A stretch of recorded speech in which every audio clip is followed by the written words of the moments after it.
Putin's deadline is 3 days away, so he's preparing a gift for Trump. Russia may pause airstrikes in Ukraine to appease the US president, but not end the war. As Trump's envoy heads to Moscow, NATO scrambles. A Russian drone crossed into Lithuania, armed with explosives. And if Putin won't budge, Trump's threatening the one thing Russia can't hide, its shadow fleet.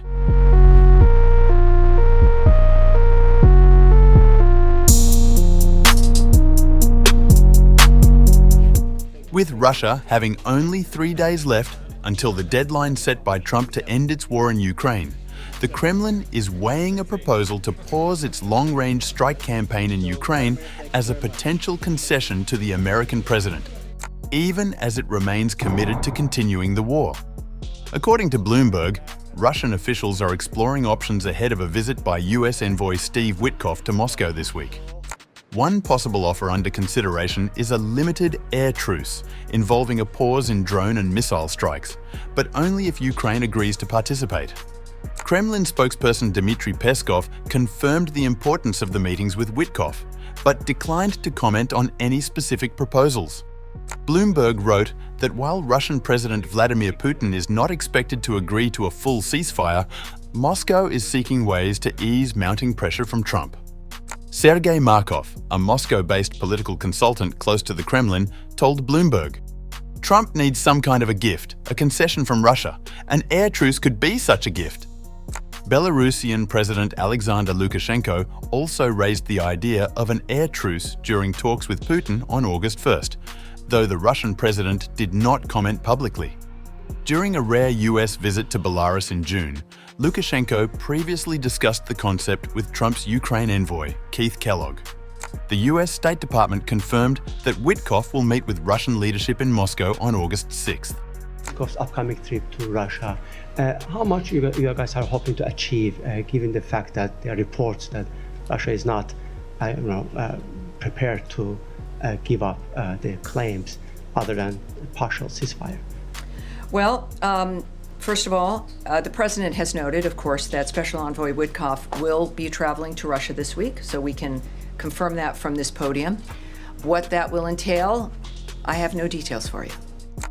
Witkoff met with Putin in April. His interactions with Putin, including the use of Kremlin-provided translators and repetition of Russian narratives about the war, have been criticized by officials in Washington and abroad.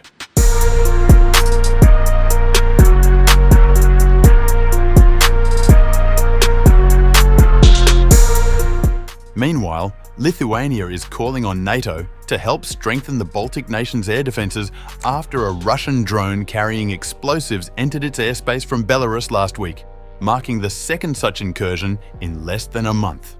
Foreign Minister Kęstutis Budrys said the drone's entry into Lithuanian territory was part of a troubling pattern of Russian behavior, calling it an alarming sign of the spillover of Russia's aggression against Ukraine onto NATO territory. Budrys confirmed that he had formally requested immediate measures to enhance air defense capabilities in Lithuania from NATO Secretary-General Mark Rutte, including stepped-up Allied air patrols and defense deployments. The Russian drone, identified as a Gebera-type UAV used for surveillance and attack, reportedly crossed into Lithuania from Kremlin-allied Belarus on July 28th. It was filmed flying near Vilnius before disappearing from view. After 4 days of searching, it was located at the Gaiziunai military training grounds and recovered on August 1st. Air Force Chief Danius Paskevicius later confirmed the payload included around 2 kilograms of explosive materials. While Lithuanian officials say the drone likely accidentally veered off course, officials have not ruled out an intentional airspace incursion. Grunskian stressed that other theories are being investigated in parallel.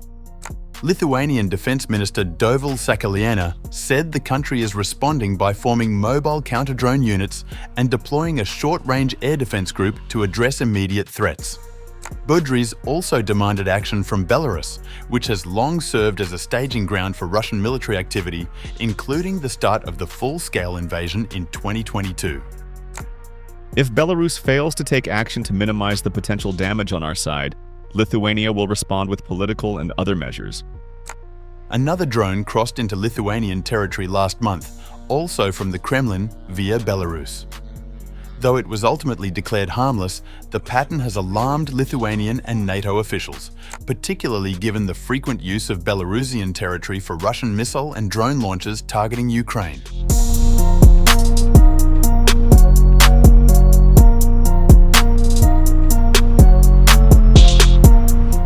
People familiar with White House discussions told the Financial Times that the Trump administration is considering new sanctions on Russia's so-called shadow fleet of oil tankers should Putin fail to agree to a ceasefire in Ukraine by August 8th. If enacted, the measures would represent the first US sanctions targeting Moscow since Trump returned to the presidency in January.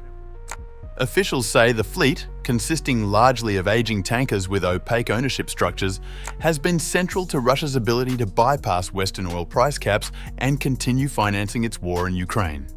Two sources told the FT that sanctions on the fleet are seen within the administration as a straightforward way to increase economic pressure on Russia. A third source confirmed the measure is among several options under consideration. Meanwhile, Trump said he will make a decision on whether to sanction countries that purchase Russian oil after a meeting with Russian officials. Do you still plan to follow through on your threat to impose 100% tariffs on all countries that purchase Russian energy, including China? Well, I never said a percentage, but we'll be doing quite a bit of that. We'll see what happens over the next fairly short period of time, but we'll see what happens. Yep. You know, they have a meeting tomorrow. We have a meeting with Russia tomorrow. We're going to see what happens. We'll make that determination at that time. The shadow fleet operates by concealing ownership, avoiding Western maritime services, and transporting crude to buyers such as China and India at prices above the G7's $60 a barrel cap. Sanctioning these vessels directly has proven effective in the past, with buyers unwilling to use blacklisted ships. The Biden administration previously sanctioned 213 tankers, while the EU has listed more than 400 vessels in recent months. Analysts say that targeting ships rather than their owners sharply reduced their operational capacity. FT analysis of Kepler data showed that 115 sanctioned crude carriers shipped an average of 48 million barrels of Russian oil per month before designation, compared with just 13 million barrels after. Trump, who has so far avoided imposing new sanctions to keep space for potential peace talks, has become increasingly frustrated with Putin's refusal to halt the war. People close to the administration said the Kremlin has ignored multiple US deadlines and recently escalated attacks on Ukraine.